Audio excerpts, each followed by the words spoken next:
गुरुर्ब्रह्मा गुरुर्विष्णु गुरुर्देवो महेश्वरः गुरुर्साक्षात् परब्रह्म तस्मै श्रीगुरुवे नमः।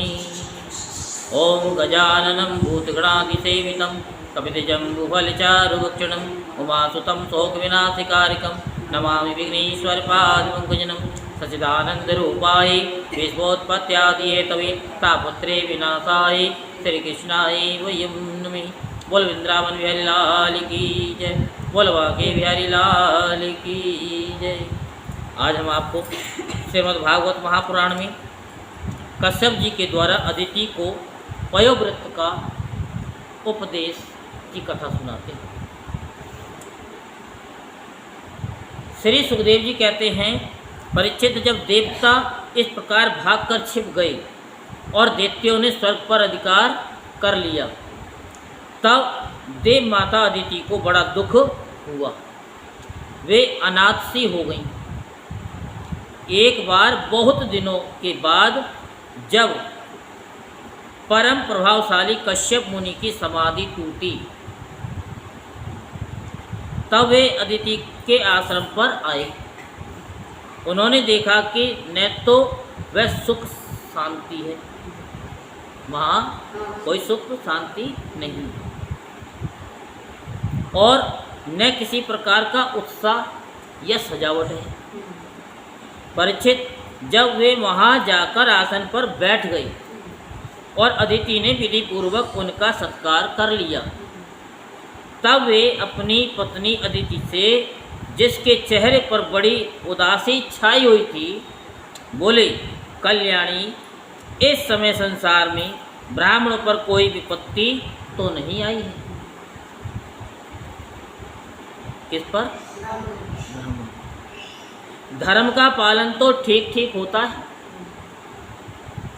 काल के कराल गाल में पड़े हुए लोगों का कुछ अमंगल तो नहीं हो रहा है।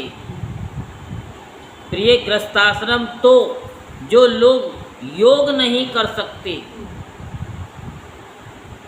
उन्हें भी योग का फल देने वाला है। इस गृहस्थाश्रम में रहकर धर्म, अर्थ और काम के सेवन में किसी प्रकार का विघ्न तो नहीं हो रहा है। ये भी संभव है कि तुम कुटुंब के भरण पोषण में व्यग्र रही हो, अतिथि आए हों और तुमसे बिना सम्मान पाए ही लौट गए हो। तुम खड़ी होकर उनका सत्कार करने में भी असमर्थ हो रही हो। इसी से तो तुम उदास तो नहीं हो रही हो। जिन घरों में आए हुए अतिथि का जल भी सत्कार नहीं किया जाता और वे ऐसे ही लौट जाते हैं, वे घर अवश्य ही गीदड़ों के घर के समान हैं। प्रिय, संभव है मेरे बाहर चले जाने पर कभी तुम्हारा चित्त उद्विग्न हो रहा हो और समय पर तुमने भविष्य से अग्नियों में हवन न किया हो। सर्वदेव में भगवान के मुख हैं, ब्राह्मण और अग्नि। गृहस्थ पुरुष यदि इन दोनों की पूजा करता है तो उसे उन लोकों की प्राप्ति होती है जो समस्त कामनाओं को पूर्ण करने वाली है। प्रिय, तुम तो सर्वदा प्रसन्न रहती हो, परंतु तुम्हारे बहुत से लक्षणों से मैं देख रहा हूँ कि इस समय तुम्हारा चित्त अस्वस्थ है, यानी ठीक नजर नहीं है। तुम्हारे सब लड़के तो कुशल मंगल से हैं ना? अदिति ने कहा कि भगवान, ब्राह्मण, गौ, धर्म और आपकी ये दासी सब सकुशल हैं। मेरे स्वामी, ये गृहस्थ आश्रम ही धर्म, अर्थ और काम की साधना में परम सहायक है। क्या धर्म अर्थ और काम। प्रभु आपके निरंतर स्मरण और कल्याण कामना से अग्नि, अतिथि, सेवक, भिक्षुक और दूसरे याचकों का भी मैंने तिरस्कार नहीं किया है। क्या नहीं किया? तिरस्कार नहीं किया। बड़े ध्यान से सुनना। जो कहते हैं ना कि काम छोड़ दो, क्रोध छोड़ दो, लोभ छोड़ दो, मोह छोड़ दो, ये ऐसी कड़ी है, ये छूट नहीं सकती। कहना बहुत आसान है,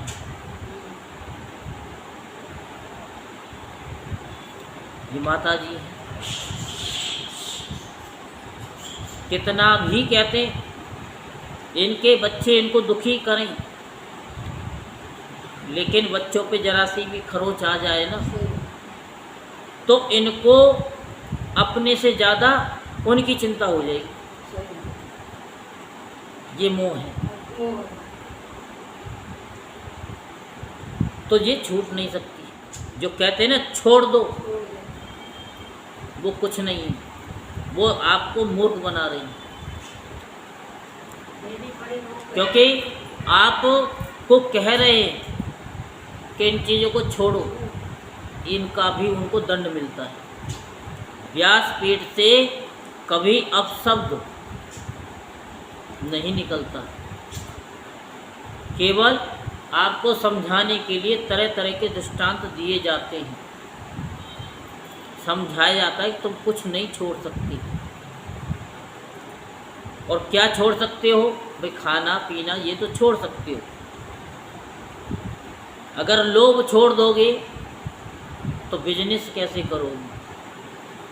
10 रुपए की चीज़ लाए, आप कसम खा के भी कह दोगे ना कि हम 10 की लाए हैं और 1 रुपया हमें ईमानदारी से चाहिए, उसमें भी लोग कि नहीं ये 7 रुपये का होगा, 5 रुपये का होगा, ये महंगा दे रहा है, ये महंगी दे रही है। दूध वाला कितना भी कसम खा ले कि दूध में पानी नहीं गिरा है, अपने बच्चों की भी कसम खा ले, उस पर भी हम विश्वास नहीं करते। तो ये क्या है? भगवान की भक्ति कर रहे हो और विश्वास भी नहीं कर रहे, क्योंकि ये सारी सृष्टि, ये सारा विश्वास पे ही तो है। तो ये काम, क्रोध, लोभ, मोह ये छूटते नहीं, कम जरूर हो जाते हैं। ये तो आपके भगवान में, भगवान की तरफ मोड़ने में ये एक सहायक है। जैसे तीर होता है तो वो कमान पे चढ़ता है, और जब कमान से छूटता है तो कितनी दूर जाके गिरता है। तो ये तो घर गृहस्थी वाले, ये काम, क्रोध, लोभ, मोह ये क्या हैं? ये आपकी कमान है, और उसमें आप बैठ जाते हो। और जब वो खिंचता है, बच्चे कुछ कहते हैं जो आपको पसंद नहीं है, तो भगवान की तरफ ऑटोमेटिक तुम्हारा खिंचाव हो जाता है। होता है नहीं होता ऐसे? अब उदाहरण अभी कहीं लिखा थोड़ी है कि कमान और तीर और फलाना, ये तो अंदर से व्यासपीठ से निकलता है सब।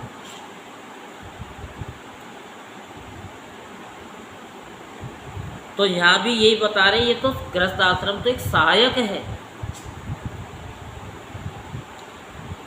और यही बताया कि धर्म, अर्थ, काम की साधना में परम सहायक है। परम सहायक है, सहायता कर रहा है। ये हेल्पिंग वर्ब है। कोई भी सेंटेंस में हेल्पिंग वर्ब लगाई जाती है इस तरीके से। जब आप जैसे प्रजापति मुझे इस प्रकार धर्म पालन का उपदेश करते हैं, तब भला मेरे मन की ऐसी कौन सी कामना है जो पूरी ना हो जाए। आर्यपुत्र समझ प्रजा, वह चाहे सतुगुणी, रजोगुणी या तमोगुणी हो, आपकी ही संतान है। आप यानी कुछ आपके संकल्प से उत्पन्न हुए हैं और कुछ शरीर से। भगवान, इसमें संदेह नहीं है कि आप सब संतानों के प्रति, चाहे असुर हो या देवता, एक सा भाव रखते हैं, सम है, सबके लिए बराबर है। तथापि स्वयं परमेश्वर भी अपने भक्तों की अभिलाषा पूर्ण किया करते हैं। मेरे स्वामी, मैं आपकी दासी हूँ, आप मेरी भलाई के संबंध में विचार कीजिए। मर्यादा पालक प्रभु, शत्रुओं ने हमारी संपत्ति और रहने का स्थान तक छीन लिया है, आप हमारी रक्षा कीजिए। बलवान दैत्यों ने मेरे ऐश्वर्य, धन, यश और पद छीन लिए हैं तथा हमें घर से बाहर निकाल दिया है। इस प्रकार मैं दुखद के यानी दुख के समुद्र में डूब रही हूँ।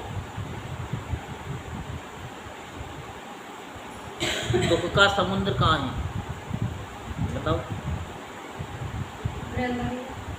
अपने अंदर है। कल छलक रहा था ना, कल छलक रहा था ना, आप आई थी कल? तो आप तो हम तो अज्ञानी है, आप ज्ञानी हो। आप नहीं, हमें नहीं पता। जब दुख का होता है ना, तो ये समुद्र गरम गरम गरम गरम निकलते हैं।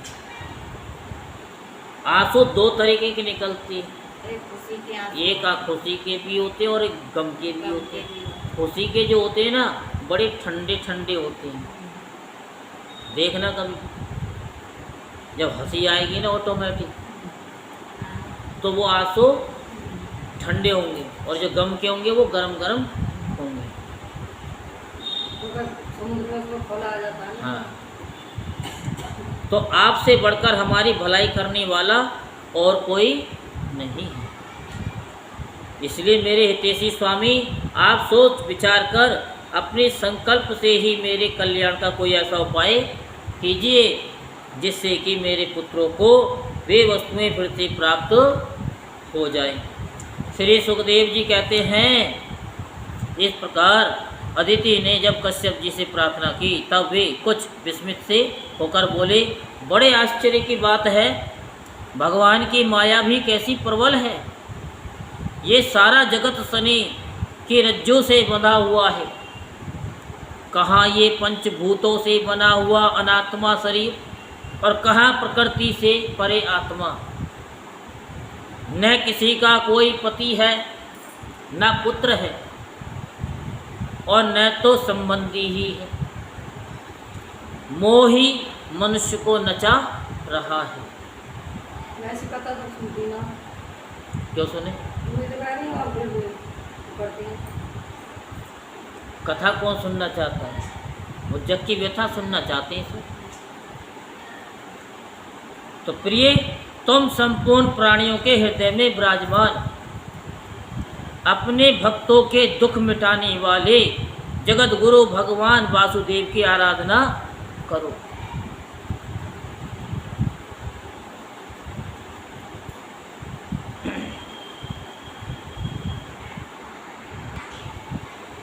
तो वे बड़े दीन दयालु हैं, अवश्य ही श्री हरि तुम्हारी कामना पूर्ण करेंगे। मेरा ये दृढ़ निश्चय है कि भगवान की भक्ति कभी व्यर्थ नहीं होती। भक्ति कभी व्यर्थ नहीं होती। वो कब नहीं होती? जब हम उनका धन्यवाद करते हैं, के लिए करते हैं, कि भगवान हम जो भी कर रहे हो के लिए, आपके लिए कर रहे हैं। लेकिन यह कथा सुनेंगे, कीर्तन करेंगे अपने घर के लिए, मेरा परिवार ऐसा हो जाए, मेरे बच्चे ऐसे हो जाए, अरे छोड़ो। वो भगवान सबका परमपिता परमेश्वर है। वो जानता है, आप उनके संतान हैं, कि आपको किस चीज़ की कब क्या जरूरत है। इस तरीके से बोलेंगे क्योंकि उनमें ज्ञान नहीं है ना इस चीज़ का। तो इसके सिवा कोई दूसरा कोई उपाय नहीं है। कितनी बार समझाया कि श्रोता 3 प्रकार के होते हैं। एक तो श्रोता, एक श्रोता बात को काटने वाला, और एक बिल्कुल ध्यान से सुनने वाला। 3 प्रकार के बताए। अब बार बार थोड़ी चीज़ बताएंगे, क्योंकि ये चीज़ें जो ग्रेजुएशन इंटर से ऊपर पढ़ चुका है उसको तो पता चल जाएगी, इंटर तक भी अगर पढ़ा है तो उसको समझ में आ जाएगी। लेकिन जो पढ़ा ही लिखा नहीं है उसकी समझ में क्या आएगी? आती है, देर से आती है, सुनते रहेगा तो उसे बड़ा समय लग जाएगा, ऐसा हमें लगता और फिर उसको समझाने के लिए पास में बैठना पड़ेगा, ट्यूशन लेना पड़ेगा। है।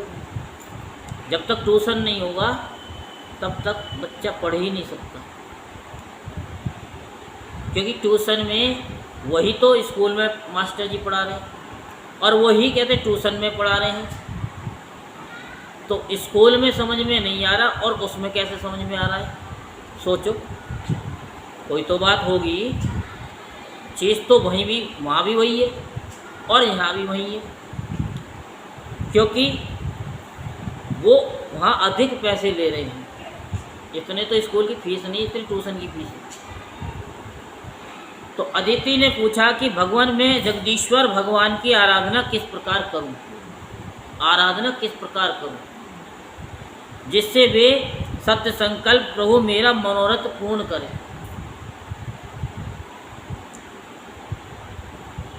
अब उन्होंने तो नहीं कहा ये कि ऐसे कर लो, क्योंकि सब जगह का डिपार्टमेंट अलग होता है। भोले शंकर का डिपार्टमेंट कुछ अलग है, विष्णु भगवान का अलग है, कृष्ण भगवान का अलग है, माता का अलग है, रामचंद्र जी का अलग है। कितनी बार बता चुके हैं कि हॉस्पिटल में जाओगे तो जैसा मर्ज होगा उसी डॉक्टर के पास जाओगे ना। अब आँख में दर्द हो रहा है तो हम हड्डी वाले के पास चले जाओ, क्या आँख का दर्द ठीक होगा क्या? नहीं। कह देगा, कह देगा। मेडिकल स्टोर पे चले जाओ, बस एक ही गोली मांग लो, एक इंजेक्शन ले लो, कोई सा भी दे दो उठा कर। ले सकते हो? नहीं ले सकते। अभी कोई लिख तोड़ ही रहा है अभी। तो हर बीमारी का अलग अलग इलाज है, लेकिन गधे घोड़े एक ही हाँक देते हैं सब। तो बस ये कर लो। पहले ये सीखा तो बीमारी ना हो। वैद्य जी थे। हम बीमारी नहीं की। तो पतिदेव, मैं अपने पुत्रों के साथ बहुत ही दुख भोग रही हूँ। पुत्रों के साथ मैं बहुत दुख भोग रही हूँ। यही चीज़ सुबह बताई थी, भोग रही हूँ। ये कंटिन्यू में आ गया। जो चल रहा है, सुबह बताया, जो चल रहा है, जो गुजर रहा है, कि मैं बहुत दुख से गुजर रहा हूँ, तो इसका मतलब है कि दुख से गुजर रहे हो, तो इसका मतलब है तुम गुजर ही जाओगे। सुख में बदलाव हो जाएगा। अगर आप कहोगे कि मैं दुखी हूँ, तो हमेशा फिर दुखी रहो, क्योंकि आपने इंडिकेटर दे दिया कि मैं दुखी हूँ। तो भगवान और यूनिवर्सल एक ही चीज़ है। फिर वो कहते हैं कि अब मैं क्या करूँ, अब मैं कुछ नहीं कर सकता। सुबह ये तो बताया, उसका फेर है सबको। शब्दों का फेर है बस। वहाँ इन और इनटू में बताया था। इनटू का मतलब है जो यहाँ से उधर की तरफ जाए, मतलब वही है, जिससे वे शीघ्र ही मुझ पर प्रसन्न हो जाएं। अगर आप दुखी हैं तो ये ना कहें हम दुखी हैं, हम परेशानी में चल रहे हैं, परेशानी से गुजर रहे हैं। अपना चल रहा है। वो चलते में रहना चाहिए। चलती का नाम गाड़ी होता है, यानी तो वो कटा रहा है। तो ऐसे ही हम कथा को नहीं सुनते इन चीज़ों को, बस ये हमें सीधी सीधी कथा सुना दो, बस हो गया काम। फिर कह देते बड़े बड़े संत कथा तो सब कोई पता है, जग की व्यथा करो।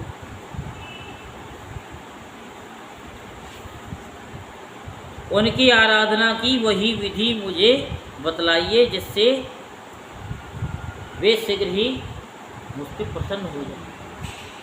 कश्यप जी ने कहा कि देवी, जब मुझे संतान की कामना हुई थी तब मैंने भगवान ब्रह्मा जी से यही बात पूछी थी। उन्होंने मुझे भगवान को प्रसन्न करने वाले जिस व्रत का उपदेश किया था वही मैं तुम्हें बताता हूँ। फागुन के शुक्ल पक्ष में 12 दिन तक केवल दूध पी कर के रहे, व्रत ऐसे होते हैं। और परम भक्ति से भगवान कमल नयन की पूजा कर। अमावस्या के दिन यदि मिल सके तो सुअर की खोदी हुई मिट्टी से अपना शरीर मलकर नदी में स्नान करे।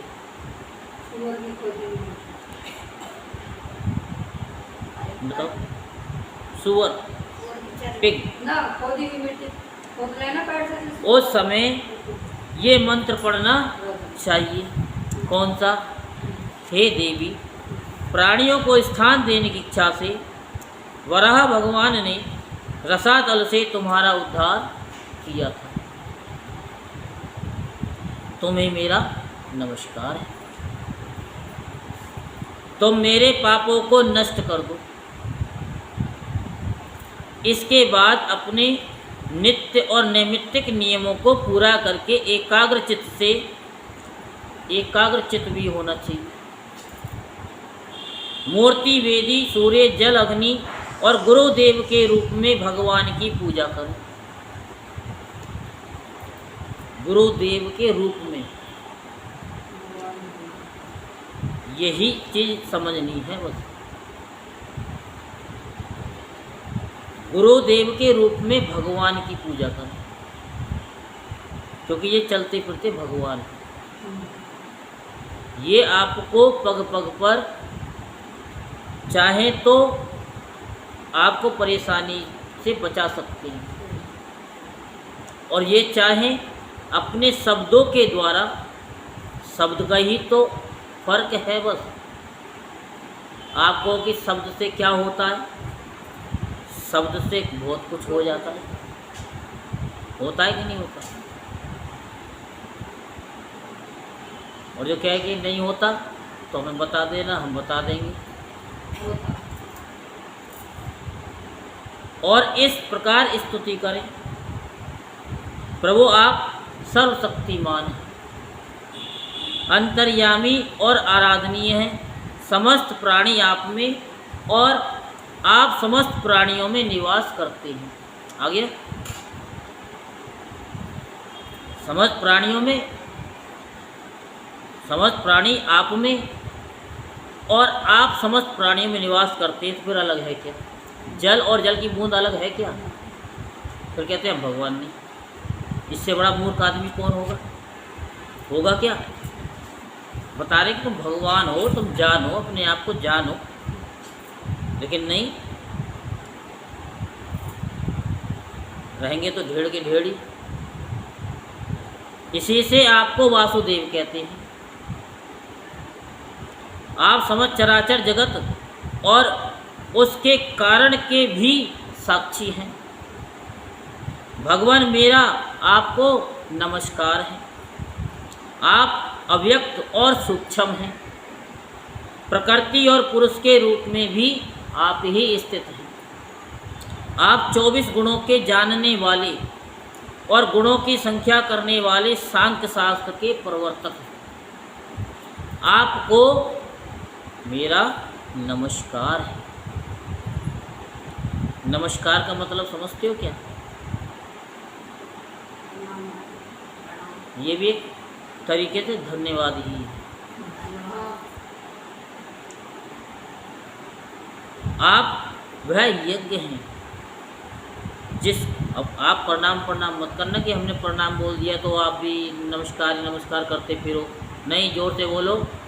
पूजा करने के बाद में भगवान आपका बहुत बहुत धन्यवाद। कि आपने हमें पूजा करने का मौका दिया, जिसके प्राणीय और उदयनीय ये दो कर्म सिर हैं। प्रातः मध्याह्न और साय ये 3 सवन ही 3 पाद हैं। चारों वेद 4 सींग हैं। गायत्री आदि 7 छंद ही 7 हाथ हैं। ये धर्म में वृषभ रूप यज्ञ वेदों के द्वारा प्रतिपादित है और इसकी आत्मा स्वयं आप हैं। आत्मा आप स्वयं हैं। अब यह समझो, आपकी आत्मा, इनकी आत्मा, इनकी आत्मा, सबकी आत्मा, सबकी एक ही है ना। पानी आपने ही बर्तन में भर रखा है, पानी इन्होंने भी भर रखा है, इन्होंने भी पानी भर रखा है, पानी इन्होंने। बर्तन ही तो अलग हैं, लेकिन पानी तो सब में बराबर ही है। अब तुम नाक से सांस ले रही हो, तो ये कान से सांस ले रही है क्या? किससे ले रही है? मुंह से ले रही हैं। नाक से ले रही है। और कहीं से सांस ले रहे हो तो बता दो। तो सब वही एक है। आपके अंदर भी वही ब्लड है, खून लाल है, तुम्हारे अंदर भी लाल है। किसके अंदर लाल नहीं है? चाहे वो गोरा हो, चाहे काला हो, अंग्रेज हो, चाहे वो बंगाल का हो, चाहे वो कहीं का भी हो, उन तो लाल ही मिलेगा। क्या तो नहीं मिलेगा? उसमें भी वही आत्मा है, वो भी बोल रहा है, आप भी बोल रहे हो, सब बोल रहे हैं। तो फिर आप कौन हुए? या क्या कह रहे हैं? आत्मा कौन है? स्वयं भगवान आप ही हैं। अब ये हो गया कि आप ही हैं, तो हो भगवान के नहीं। समय तो होता नहीं और समझने की कोशिश करते नहीं। वही बात होगी, समझते नहीं बात को और भाग जाते आधी रात को। हाँ, पूरी रात भी नहीं गुजारी, भाग गए। तो कहाँ समझ में आएगी? आपको मेरा नमस्कार।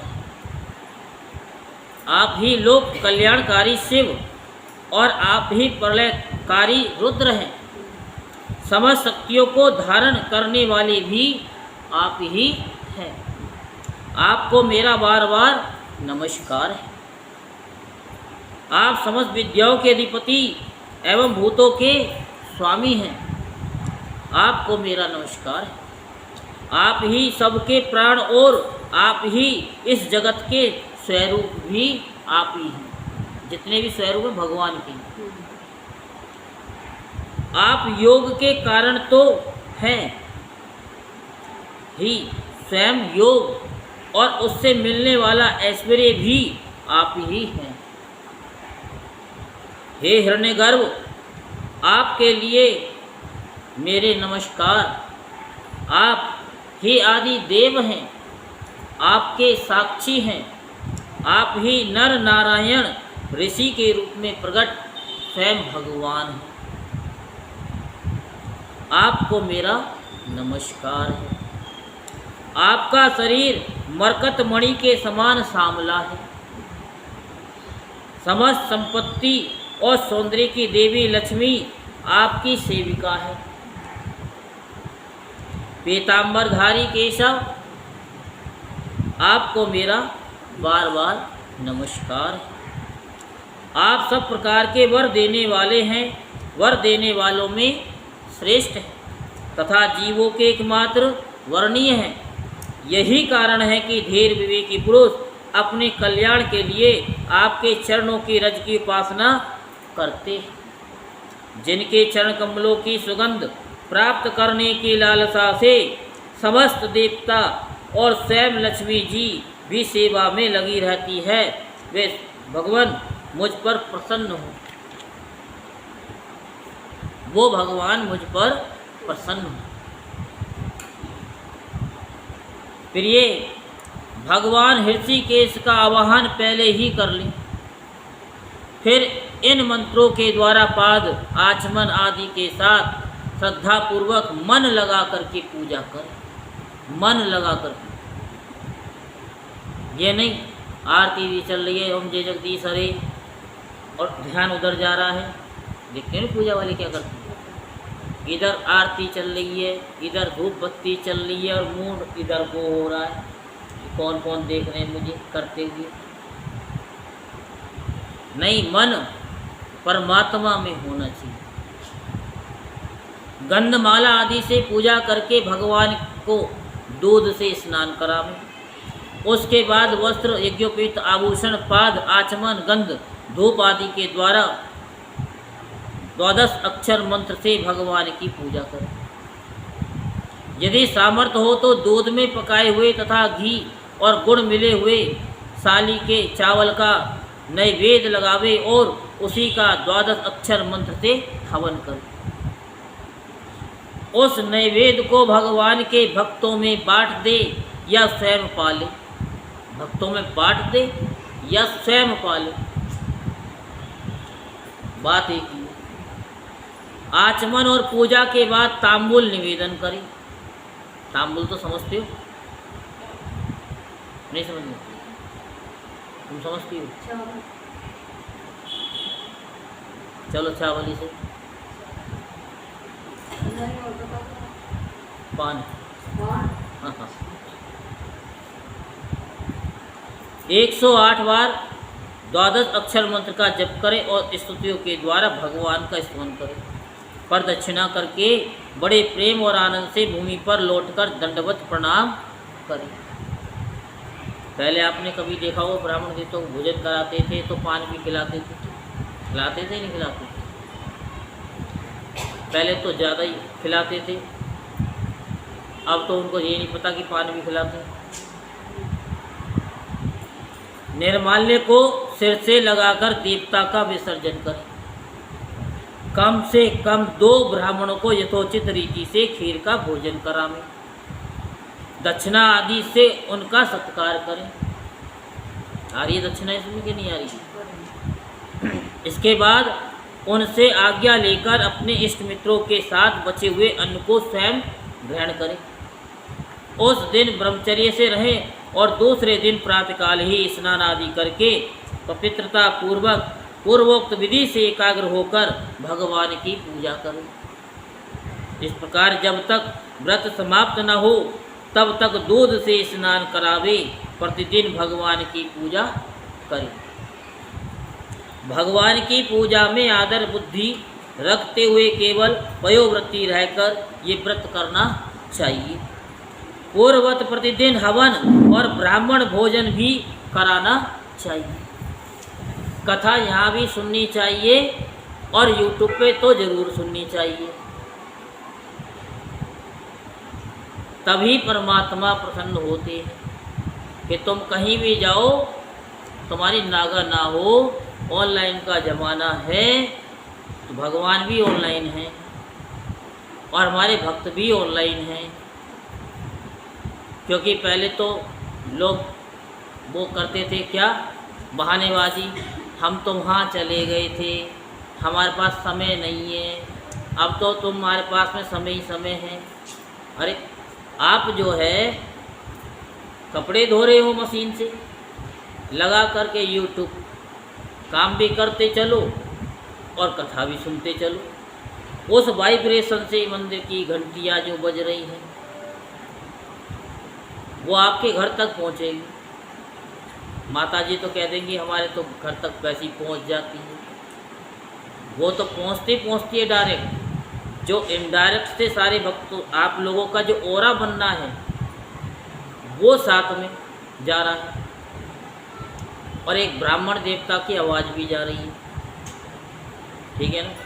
हमारे यहाँ सब कुछ पहुँच रहा है। हाँ, इतनी दूरी पे है, सब कुछ पहुँच रहा है। सब कुछ पहुँच रहा है। तो राधे राधे बोलो और मंचा जहाँ डोलो। राधे राधे बोलो और मंचा जहाँ डोलो। क्यों? तुम कुछ भी गा लो, कुछ नहीं मिलने वाला। कहते हैं तो वृंदावन में आयो तेन राधे नाम न गायो, तेरो जीवन है धिकार। रटे जा राधे राधे, रटे जा राधे राधे, रटे जा राधे राधे। बस रटे जाओ, रटे जाओ। आते भी राधे बोलो, जाते भी राधे बोलो, सबसे बोलो। अगर आपने एक टॉफी लेकर के किसी को दिया बच्चे को कि भाई बोल राधे राधे, बच्चा भी खुश, बच्चा भी बोलेगा, और आपने बुलवा भी दिया, तो आपका कल्याण हो गया, साथ में बच्चे का भी कल्याण हो गया। क्योंकि एक जो पौधा होता है ना, उसे जितना चाहो जहाँ चाहो वहाँ मोड़ दोगी, लेकिन जब वो बड़ा हो जाएगा, गुद्दे हो जाएंगे मोटे मोटे हैं, तो मुड़ेंगे क्या? नहीं मुड़ेंगे। इसीलिए कोशिश करो कि बच्चों को अच्छे अच्छे संस्कार दो। क्या? उनसे राधे राधे बुलवाओ, उनको समझाओ किस तरीके से बोलना चाहिए, किस तरीके से नहीं बोलना चाहिए। तो ये चीज़ आपको बताई जा रही है कि ब्राह्मणों को भोजन कराना चाहिए। जो करने वाले हो। इस प्रकार पयोव्रती रहकर 12 दिन तक प्रतिदिन भगवान की आराधना, होम और पूजा करे तथा ब्राह्मण भोजन कराता रहे। पता तो सुन लो। तो फागुन शुक्ल प्रतिपदा से लेकर त्रयोदशी प्रयत्न ब्रह्मचर्य से रहे, पृथ्वी पर शयन करे और तीनों समय स्नान करे। अब कहते 3 समय का स्नान, एक समय तो होना मुश्किल हो जाता है। फिर कहते हैं गुरु जी पंडित जी आप तो 3 बार कर नहा लेते हो, हमारे तो उसकी नहीं है, वे सर्दी हो या गर्मी हो, संडे हो या मंडे, हम तो 3 बार ही नहाते हैं। तो इसलिए 3 बार नहाना चाहिए। झूठ ना बोले, और ये झूठ नहीं बोलेगा तो क्या होगा? फिर माता जी कहेंगी आप कह देते हो, हम लोग कहते नहीं हैं। आपकी आदत है कहने की, हमारी आदत कहने की नहीं है। भैया जो है तो भैया हम तो कहते हैं, साफ कहते हैं, खुल के कहते हैं। तो पापियों से बातचीत ना करें। अब हमारे अंदर तो पाप है नहीं, और पाप होता तो हम कहते क्यों? क्यों माता जी? जो पापी होगा वो अपने पेट में बात रखेगा। हम तो पापी है ही नहीं, और ना पापी हो, तो हम क्यों रखें पेट में? पापी लोग तो हमारे पास बैठ भी नहीं सकते।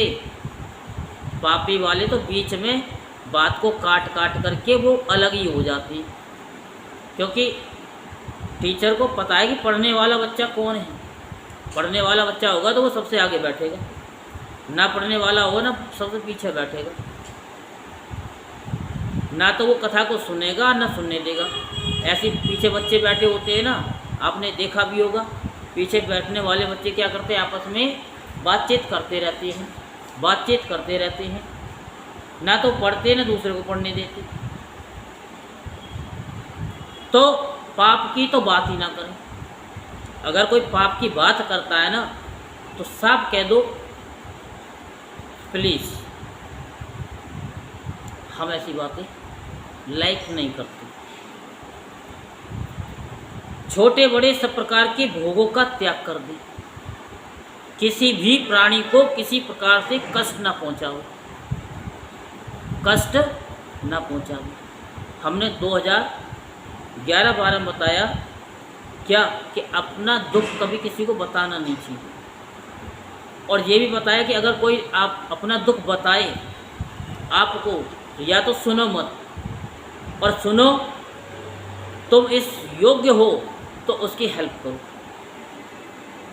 उसके लिए चाहे आपको दुखी रहना पड़े, लेकिन आप एक भगवान की ही वो कर रहे हैं कि भगवान ने आपको ये सामर्थ्य दी है कि उसकी हेल्प करने के लिए। उस भगवान ने अपने भगवान से ही बोला है कि प्लीज़ हेल्प मी। तो यहाँ कि किसी को कष्ट ना पहुँचाएं। अगर आप सामर्थ्य हैं, आपको पता है कि वहाँ से वापस नहीं आएगा, आप इसीलिए तो नहीं देते।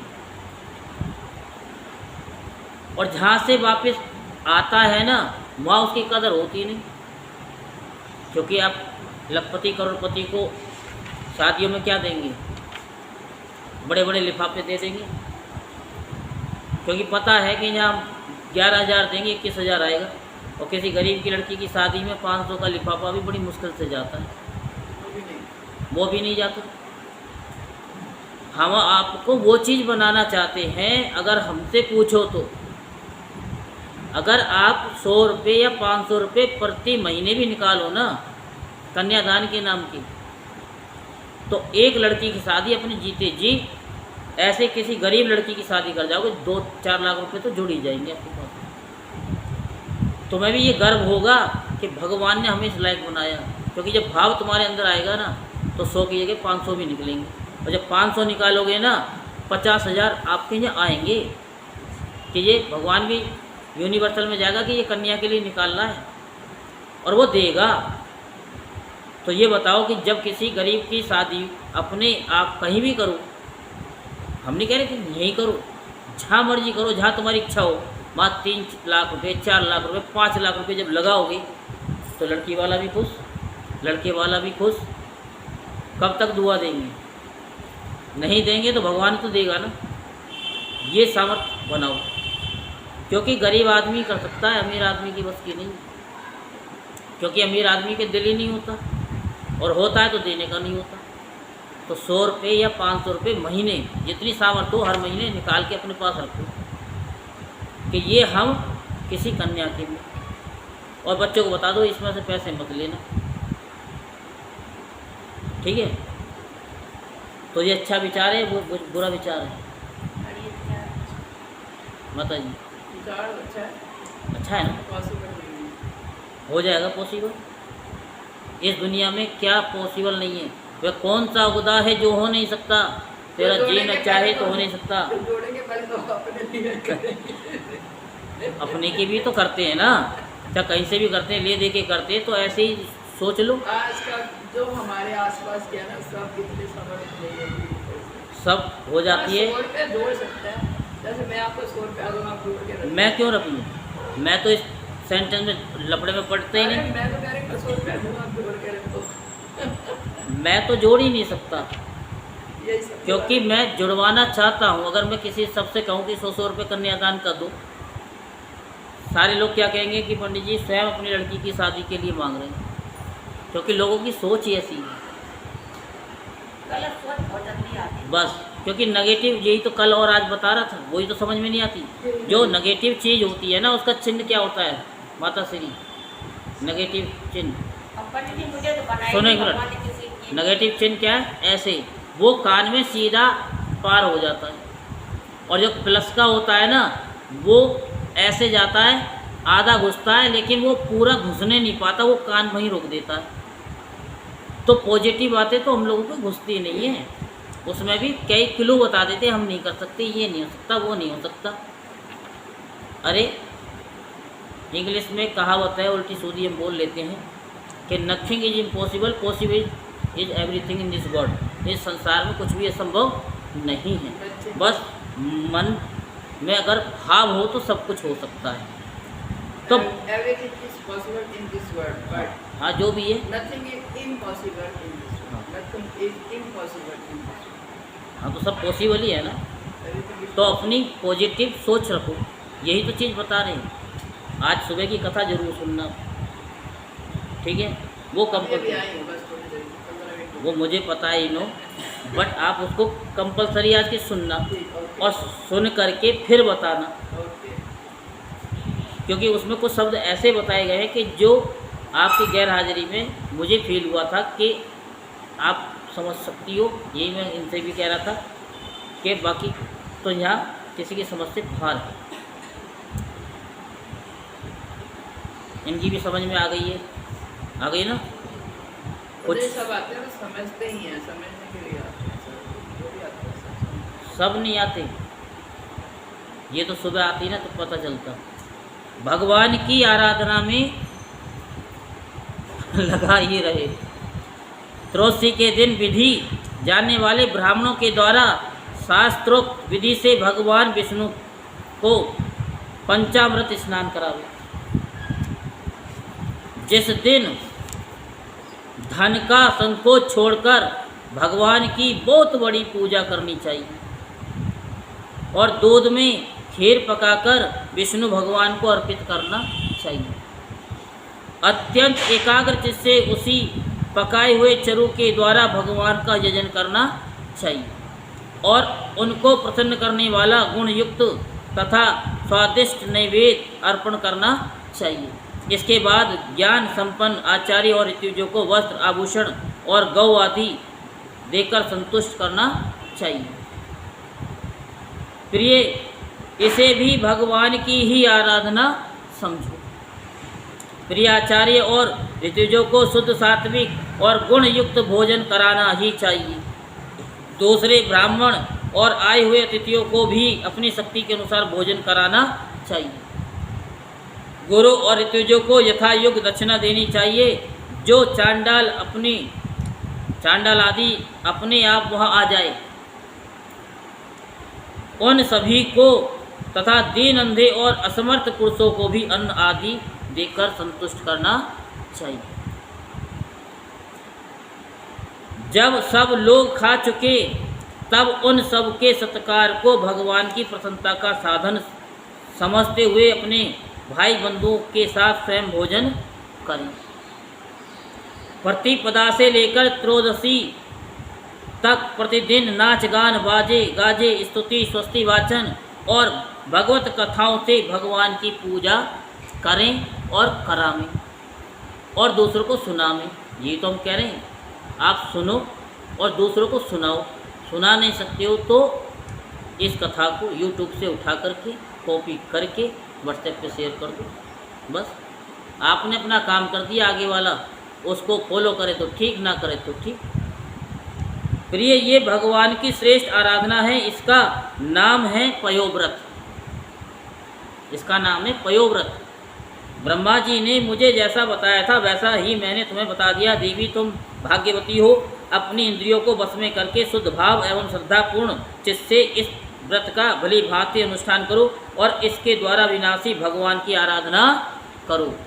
कल्याणी, ये व्रत भगवान को संतुष्ट करने वाला है, इसलिए इसका नाम है सर्वज्ञ, सर्वयज्ञ और सर्वव्रत। ये समस्त तपस्याओं का सार और मुख्य दान है। क्या सबसे बड़ा दान क्या है? विद्या दान है। विद्या दान, विद्या से बड़ा दान नहीं है। कन्यादान से बड़ा दान नहीं है। यही बोलते हैं ना, भूमि दान से बड़ा दान नहीं है। अब बताओ, अब इसमें से आपको कैसे पता लगेगा सबसे बड़ा दान है कौन सा? सबसे बड़ा ज्ञान दान, ज्ञान दान है। ठीक है, अब कथा हो चुकी है। जिनसे भगवान प्रसन्न हो वे ही सच्चे नियम हैं, वे ही उत्तम यम हैं, वे ही वास्तव में तपस्या, दान, व्रत और यज्ञ हैं। इसलिए देवी, संयम और श्रद्धा से तुम इस व्रत का अनुष्ठान करो। भगवान शीघ्र ही तुम पर प्रसन्न होंगे और तुम्हारी अभिलाषा पूर्ण करेंगे। बोल वृंदावन बिहारी लाल की जय, बोल बांके बिहारी लाल की जय। जय जय श्री राधे श्याम, जय जय श्री राधे श्याम, जय जय श्री राधे श्याम।